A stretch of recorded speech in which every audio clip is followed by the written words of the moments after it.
Hello, everyone, and welcome to Snap Take. This is Glazer of Snap Judgments, the official podcast of Marvel Snap Zone. What we will be doing today is one of our monthly special videos.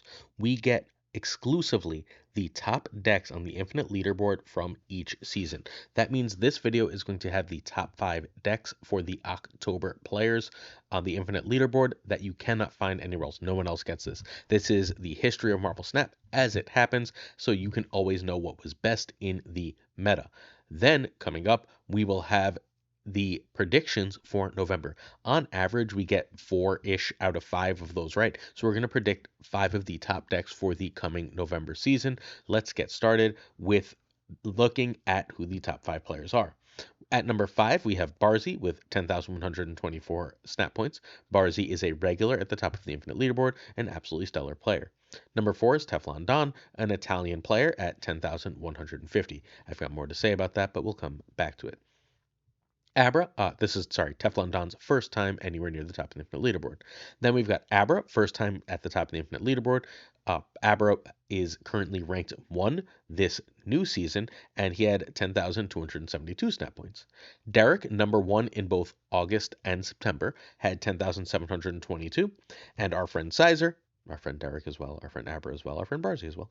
But Sizer, who we stream with all the time, who is a regular on the channel, has 10,794 snap points for his third number 1 finish on the Infinite Leaderboard. He was number 1 in December, and after December, he was also number 1 in July. So this is Sizer, the first time ever anyone has been the number 1 player on the Infinite Leaderboard 3 times, probably giving him the best claim in the game for the best player in the history of the game at this point, because he's also a dominant tournament player.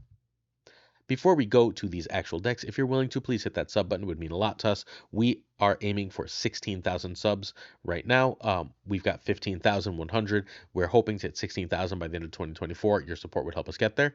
In return, we give you 7 days a week of Marvel Snap videos. We cover the game more thoroughly than anyone. We give you more brand new decks, at least 3 every single day.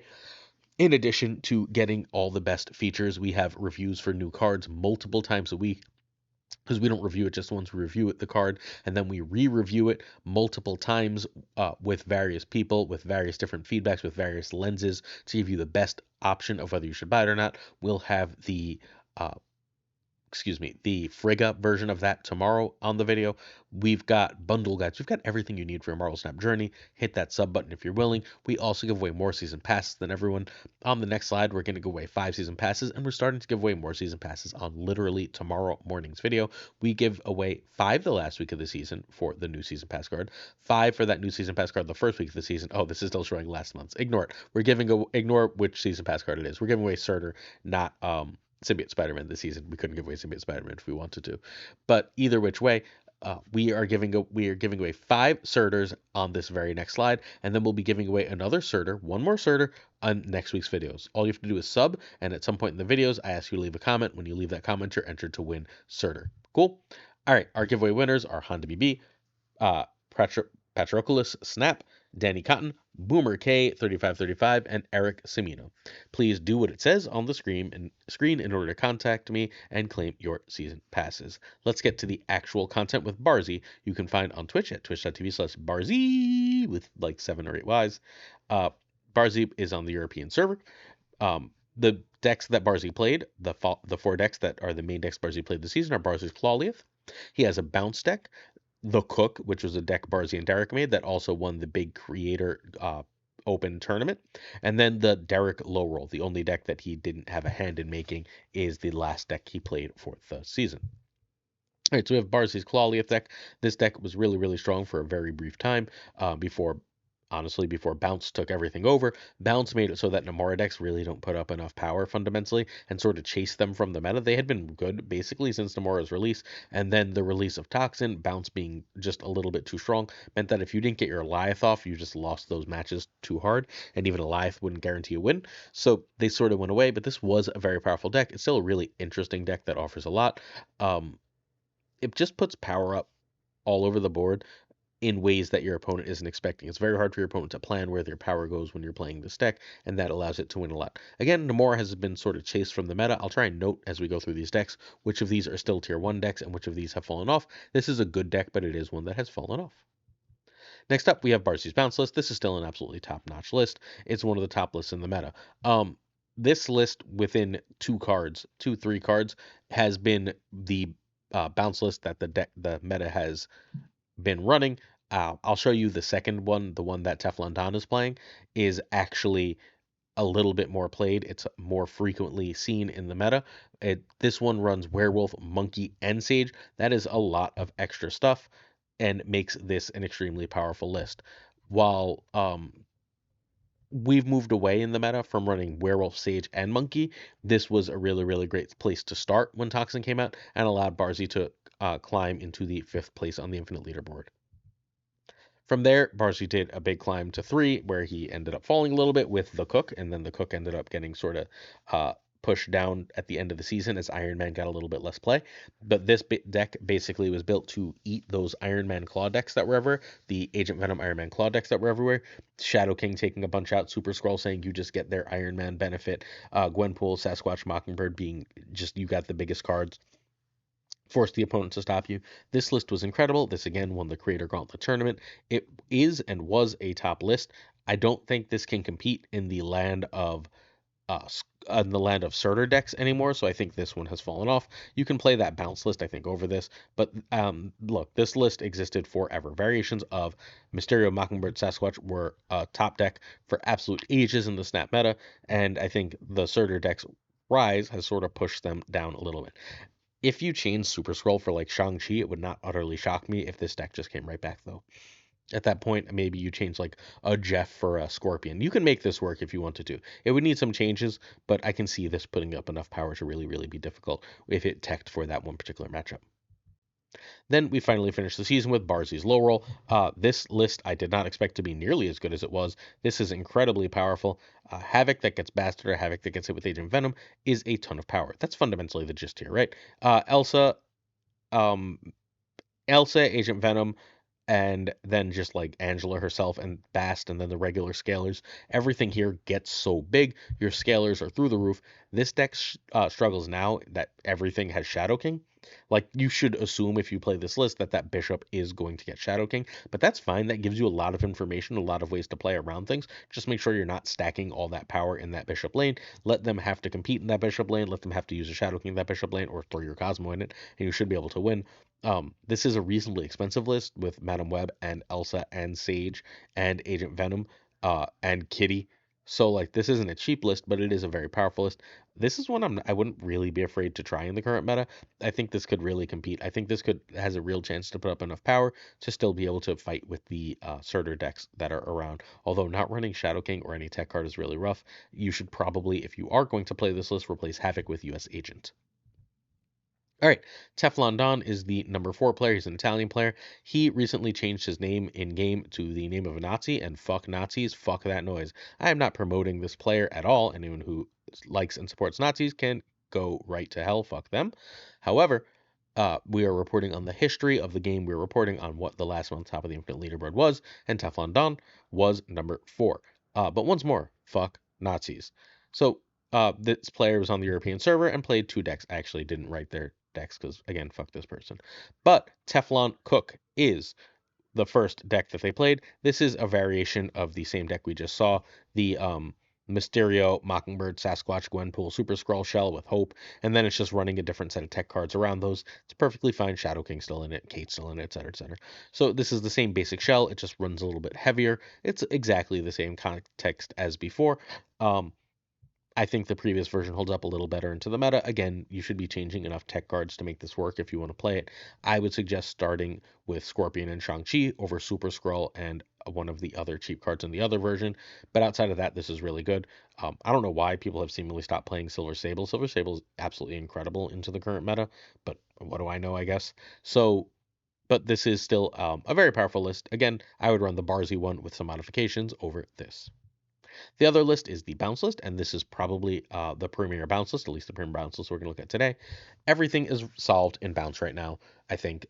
Almost every top win rate bounce list is running 11 of these 12 cards. The Shadow King spot is sometimes Iceman, is sometimes Sage, and is sometimes obviously Shadow King. That is the entire difference for this deck. That is the only change that is ever really here. Bounce is a solved archetype, I feel like, and it is absolutely stellar. I mean, I don't know if Bounce is a solved archetype. This particular version of Bounce is a fairly solved deck if you've got 11 of 12 cards. So assume you're going to see 11 of these 12. Teflon Don was able to climb to the number 4 spot on the Infinite Leaderboard, coming from nowhere, honestly. He was not high ranked, and then he just went on a heater at the end of the season and was able to overtake basically all of the Americans. Husky and Woody and Big Baby were looking like they were going to be in that 4 or 5 spot. And Teflon Don overtook all of them. And Barzy, when the Bazaar came out and they all kind of got hooked on the Bazaar and played a little less, and Teflon Don was able to take advantage and finish in the number 4 spot. But once more, fuck Nazis. Next up, we've got Abra. And again, I don't mean like theoretical Nazis. He changed his name to the name of a literal historic Nazi. No, thank you. All right, then we've got Abra. Abra's on the European server. Abra's a friend. We've been chatting a lot lately. He plays a lot of really cool decks. He plays a lot of very technical decks extraordinarily well. Abra played the Wikijax deck, one which he made on his own, not the same version as the Andre Var one, which we've been featuring on the channel forever. And then Abra basically plays the Ika Sarah with a mildly updated version of that list. So Abra's Wikijax is this list. I used a list that is remarkably similar to this to hit Infinite this season. We will see that later this video. I usually don't feature a deck in both sections of the next month and this month, but I think there's something different enough coming for this list, and there's a new card that goes well enough into this list that are not this list that make it worth talking about a second time. This list is incredible. This list is stellar right now. This list can and does beat the crap out of Scar list. It is very, very, very powerful in almost every setting.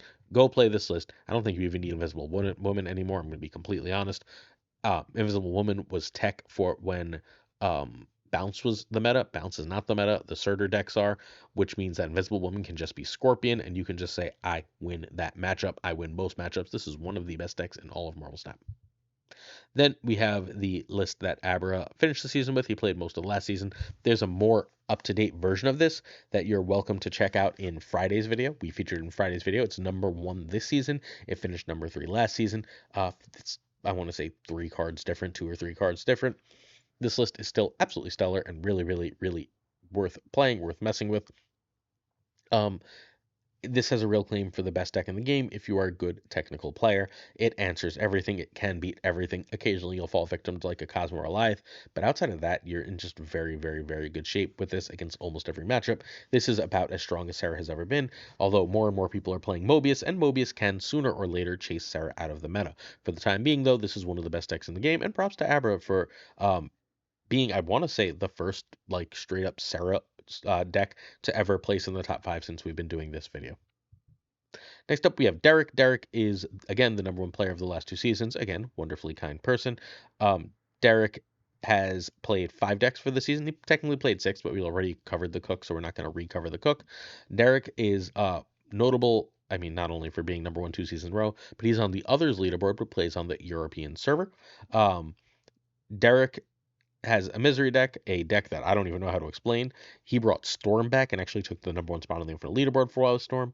Then he has this really cool Annihilus list and this really cool mid-range list. Derek might have been able to be number 1, but the last 3 or 4 days of the season, basically from Halloween until the season reset 5 days later, Derek basically did not play, but was so far ahead that he still remained number 2 with his bajillion more snap points than almost anyone.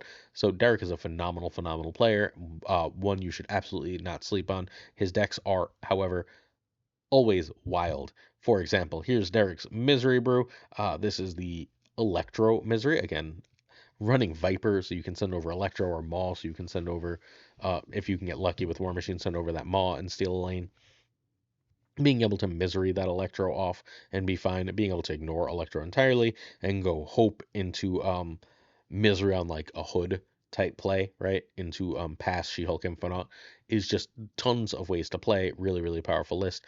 The Madam Web is absolutely, absolutely hilarious here because it lets you Viper over that Hood, where you can go Madam Web into Ebony Maw and whatever else you want to play that turn, and then you could throw the Ebony Maw somewhere else and Viper it over. Just, you can also just end up Vipering the Hood perfectly fine. This deck is super cool, super powerful, super fun. Can it survive in a world of tens? No, I don't think so. But it is a very, very powerful fair deck. Except, it's totally unfair uh when it does the I sent over a Electro or Maul. All right, next up we have Derek's What the list. This is like an evolution of this previous list. I barely know how to talk about this one. Your basic gist here is you get Black Swan out. And then you can spend your last turn going, if you got War Machine out, obviously. You trigger Black Swan, you can spend your last turn going Ebony Maw, Hydra Bob, Rocket, and Infinite. That's just so much freaking power. You basically always win. Even if they have a Shang-Chi, you've got Kyara to protect everything. You can also do silly shenanigans with Hope Summers. If you go something like Black Swan into Gladiator into War Machine into Iron Man, like you've just put up enough power to beat anything. This list is 100% legit today. It is the weirdest list ever, and I don't know if it's consistent or if Derek is just brilliant, but both Derek and Big Baby absolutely dominated with this list for quite a while. Next up, we have Storm Lives. This was amazing until I featured it. Sorry, Derek. No one knew this existed. Everyone thought Storm was completely dead. Derek made this list. This list works. This list is perfectly effective. It's basically just saying Storm and then Legion or Quake and win. Daredevil tells you whether you should Legion or Quake, and once you get that off, the game's over. You have Hydra Bob for shenanigans. You have Negasonic to just say, like if you Negasonic one lane and then Storm it, right? Like you're probably ahead there. You've got Ms. Marvel for the extra power you need if you can get that out on a various turn. It gives you other ways to win because Ms. Marvel means priority with Goliath if you can get it triggered. Just a lot of power, a lot of interesting things, a lot of technical things. But this is a surprise deck, and once I featured it, it wasn't a surprise anymore, and Derek had to stop playing it. But again, he hit number one with this. Next up, we have the Anti-Space Derek. This is my favorite Derek list of the month. I had an absolute blast with this. I did not win a lot with it, but I had an absolute blast with it. The basic gist here is Anti-Venom wants to hit Viper, Sentry, Annihilus, or Cersei. If it hits any of those cards, you win. If it doesn't hit any of those cards, then you're playing a really technical match that's actually really, really hard to win. But if you can end the game by going Sentry and Annihilus when your opponent doesn't know you have Sentry and Annihilus for as a last turn play or even just together on turn 5, you're absolutely set. When those combos don't go off, you can end up with a little bit of trouble with this list, but it is a very, very fun and very powerful list that you should play if you can, because getting the combo to go off is pure joy. Finally, Derek played a mid-range Miracle. This is after the Typhoid Mary change. This is the Sarah Miracle deck that Derek and a few others played. We had a Santrocon list that Santrocon was crushing with. That's relatively similar to this. Basically, this is just saying I'm running the Ajax shell without Ajax, kind of, right? Like, this list should still be pretty damn good into the current meta. It probably wants one more tech card for the big cards over Ms. Marvel. But outside of that, this is a really simple Sarah list. I don't count this as the classic Sarah Miracle, right? Because this one's the like I play 2 4s. We've seen that at the top of the Infinite Leaderboard. However, this list is very, very good into basically everything. Like it would not shock me in any way, shape, or form if you were able to take this deck to the top of the Infinite Leaderboard right freaking now. If you'd like to see gameplay from all these decks, please check out the stream team. Later on this very morning, as of this going live, the great Obihaved will be streaming some of these decks. Please do go check him out. Don't forget that there will be a video of these decks and their gameplay Monday morning as well on YouTube if you can't make Obi's Twitch. It's Obi, not OV, excuse me. This was typed last month and edited, and then I didn't change that part. FaThorNewman and Tuccrr should both have YouTube videos up soon of decks from the previous days. Next up, we've got Sizer2654, who you can also find on YouTube at Sizer2654. The deck he finished number one with, he has one of the most thorough YouTube videos I've ever seen, at least in Marvel Snap, where he goes over every matchup, every card, everything to do with it. Sizer is the best right now at Marvel Snap. Sizer has Move Test and Sizer Main. So, Move Test was this deck. I'm not going to spend a lot of time on it. This was the best deck in the game when Storm costs 3, and when Storm is a 4, it doesn't exist. Cool. I mean, I genuinely believe this was by far the best deck if you were good with it, because you could just 1 every 5 games, you got a free Storm, War Machine, Legion win.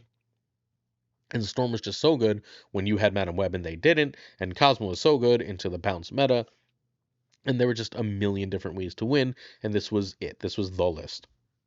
It doesn't exist anymore. We don't have to belabor the point.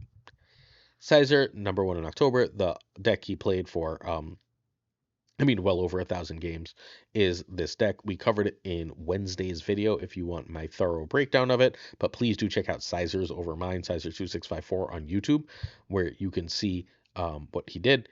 with this list. It is through the roof powerful. I played it some on my way to Infinite this season. It answers everything.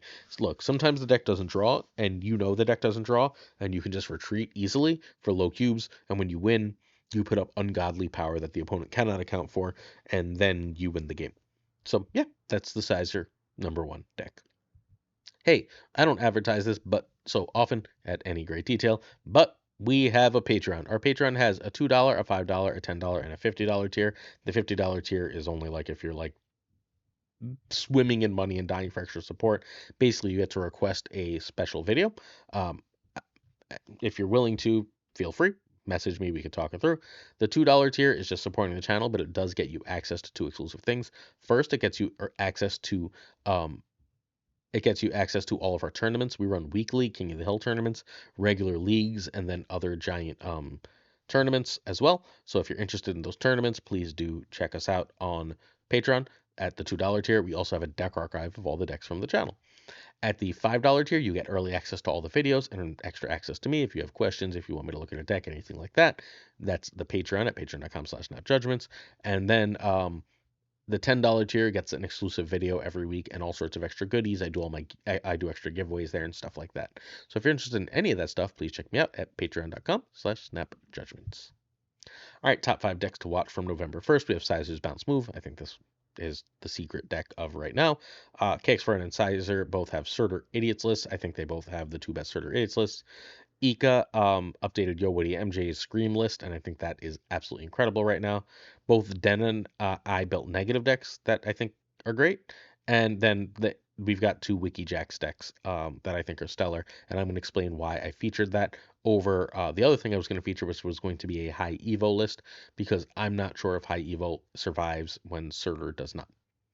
So last month we again hit on 4 or 5, and the miss was Hella. I picked Hella 2 months in a row, and whiffed on Hella 2 months in a row. So outside of that, I nailed 4 or 5. So first we have KX4 and Surtur, and I don't know if you've noticed, but people aren't really running Shang-Chi. So all the Cosmo and armor stuff in these decks is sort of going to waste. Cosmo is powerful, right? Cosmo is there for a reason, but you're not really getting a whole ton out of running you're not really getting a whole ton out of running that armor. So instead of that, why not run something offensive? Luke Cage allows you to offensively US Agent, offensively Shadow King in extremely powerful ways.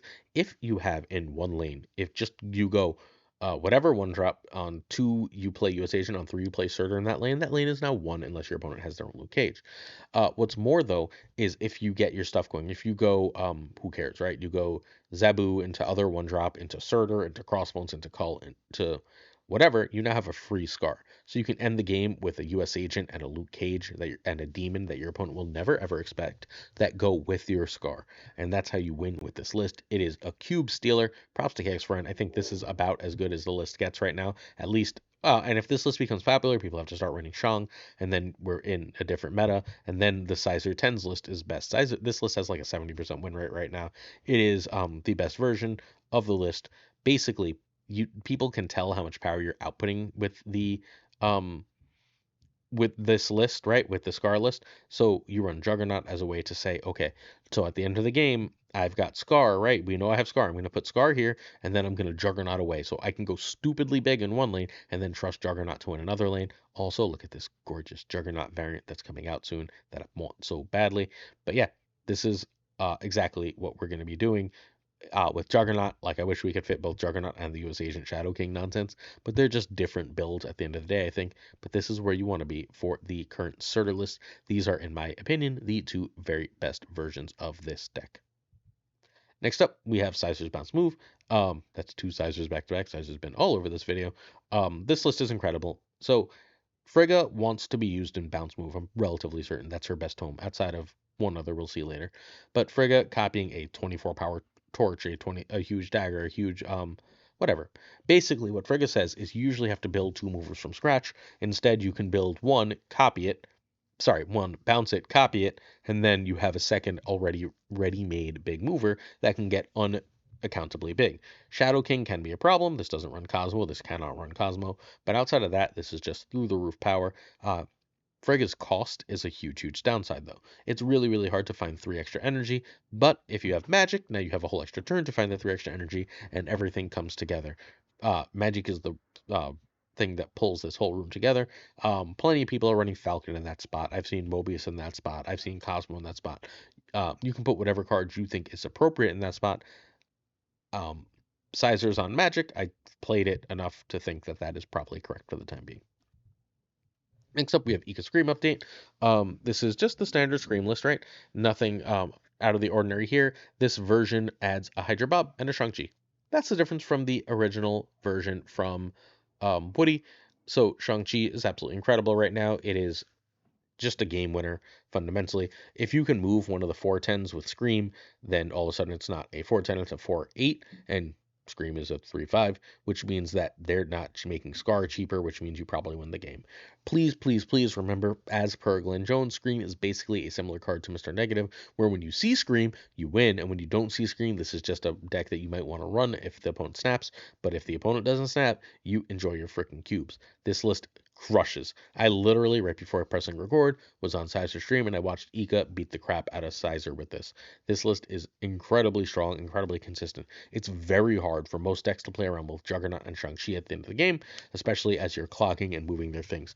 The information load that your opponent has to have to beat a deck that moves all their stuff is genuinely really high. Plus all the cards that the whatchamacallit deck that the Surtur deck are running are stopped by Magneto, are pulled into one spot by Magneto. So if you can read the board right, you're going to be way ahead. This is one of the best lists in the game. It's also stupidly cheap. The only high series card you need in this list is Scream. Feel free to change Hydra Bob for one of like 15 cards. Like literally pick a mover, and you'll be okay here. Craven works really well with Silk. Works really well with you could like just throw a Scorpion. You could do a million things here, right? You can add a Jeff. You can add a Nightcrawler. Anything you want can be in that Hydra Bob spot. The one is nice because there's just often a spot for an extra 1 energy. That's why Miles is in the list. But like, you'll be set. This list needs Scream and is otherwise one of the cheapest things you can play. That is at the top of the meta. Next up, we have two Mr. Negative lists. I think that Frigga is really good in negative and it's being underexplored right now. The ability to basically copy whatever you want here is just freaking strong. Being able to say, I've got 7 turns, so I played, and I've got Ravonna, so I played a null on 5, and now I copied that null, and now I can Zola, and I've got multiple chances of that, or I can copy that Iron Man or whatever else, is insane. You don't always see Mystique. It basically operates as second Mystique. It means you need to go off a little bit earlier, but when you can go off a little bit earlier, you just win, and it seems like that's probably a thing you want to do in Marvel Snap. Shang-Chi is incredible right now. You might have noticed all that we keep talking about that Surtur list. That is the most popular, if not necessarily the best deck in the game, and thus, if you can Shang it, your null is Shang Lane, your null is stupidly big. If your null is stupidly big and you Zola it, it's now doubly stupidly big and you win the game. Don't sleep on this list. It's nuts. But that's not why Negative is here. Negative is here for this. This is my build of the Gore, that when Gore comes out, Gore is the last card this month. I think Gore Negative is going to be legit. The whatchamacallit package. The package that runs brain, sorry. My brain is a little bit fried sometimes. The package that runs Null, woo, there we go, is often a bit of a bit dangerous, right? Like if you don't get stuff destroyed, Null might not be big enough to really win the game. Gore says no freaking problem.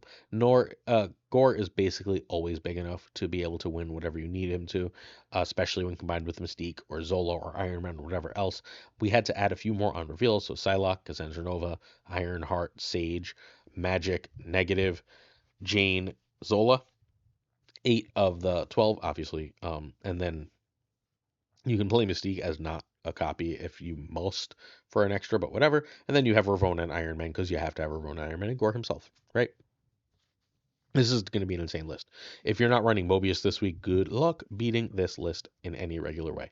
Because I think that Gore, just going Ravonna, like going Ravonna into Cass or whatever, into Cass, into I don't know, Magic or Sage into Gore on 5 into Zola on 6 is going to win games. I think it's going to be enough power to win games. I think this list is going to be nuts. Get ready. All right. I just hit Infinite with this list. We'll cover it in tomorrow's video in far more detail, but this is our Surtur Season Infinite deck. It is a WikiJax list. It is fairly similar to the one we looked at before, except it's running anti-venom. And I told you there was a card I thought that was really going to push this archetype forward. What I learned was, like, I'm not getting Wiccan off all that much, and I don't think Wiccan's actually important. So the list I actually really want to talk about is this. This is my Malekith Ajax list. This used to run Ghost or Invisible Woman or something, and that was nice and like powerful, but I don't think it needs to, friends. I just don't think this kind of list needs that card. Um, Malekith is here because Malekith says, if I hit Hazmat, Shadow King, US Agent, if I play it right? Like, you don't want to hit Zabu, you don't want to take Kate. So ideally it's not, right? But you can hit Hazmat, Kate, US Agent, Luke, or Red Guardian and get upside. And your downside here of hitting Kate is hitting a 4-9. You're not too sad to hit a 4-9. Zabu is pretty bad. A 4-8, but like, even then, the world isn't over, and that's not the likeliest scenario, right? You've got far greater chance of hitting something else, and anything else you hit benefits you. Any end of the game, any of those other end of the game reveals are just powerful for you. And hey, sometimes your opponent's gonna Cosmo there, right? Fine, so, but like some of the hits are U.S. Agent or Luke Cage, right? So you should be fine. And then you can stick like a man thing there. You can stick whatever else you want. You know what card is there. They don't. You can go Malekith into Sarah, knowing that that Hazmat's there. And then you've got Ajax and US Agent for 2 other lanes. Ajax and Luke Cage for 2 other lanes. Just absolutely insane ways to win with this. I do not think this needs Wiccan. I think this is going to be an absolutely through the roof list. I am so excited for Malekith in a couple days. This will be my day 1 deck. I was going to try the Wiccan version, and I just don't think I care about the Wiccan version, to be perfectly honest. I think the Sarah version is better. I think I can do more things. Now, Zabu and Shang can go. Zabu can go, but if Zabu goes, Shang goes, and then you just figure out what other 2 or 3 you would like to hit with Malekith, and you'll be totally fine. This basically says I'm not worried about missing early stuff. You can add Killmonger instead of Zabu, right? And then you can throw an extra card in and be totally freaking fine. I'm so excited for this list. Do play it. Question of the day.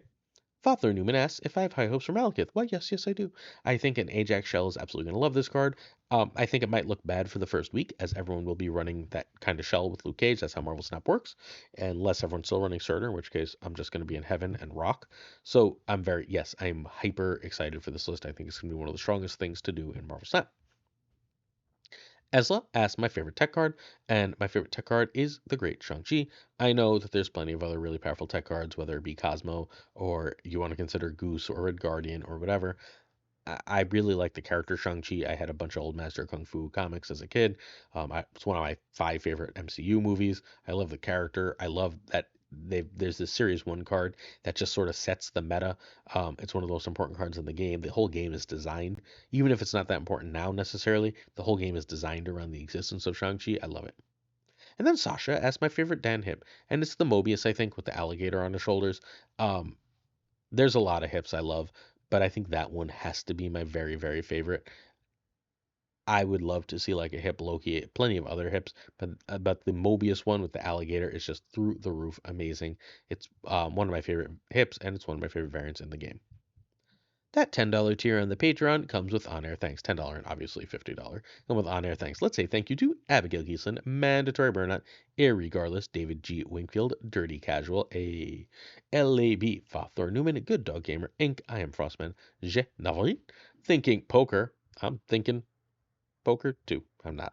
Brian Dryan of Primed Mind fame, sponsor of Snap Judgments League Season 1, Ryan Burke and Ryan Wood, Burke Avenue and Woody, Care takes lead, The King Questions, Koire, Black Dahlia, Pyrofros, The Goat Seeker, Archangel 3K, Hollowed, Quid Pro Joe, Fat Nick, Mr. Kerfuffle, who's quite the kerfuffle, thanks for joining the stream earlier, Ginger Prime, Philip Rakovich, who makes all those wonderful shorts you see on the channel, Haplo, how you doing Haplo? What's haploning? Kenny Loggins of the Danger Zone, Rob Silverman, Middle Row Pride, The Bizza, Black Jeebus 23, Extras V, and Skippy G, and Jessica Campbell. She doesn't rhyme, but she should. Jessica G. There, now she rhymes.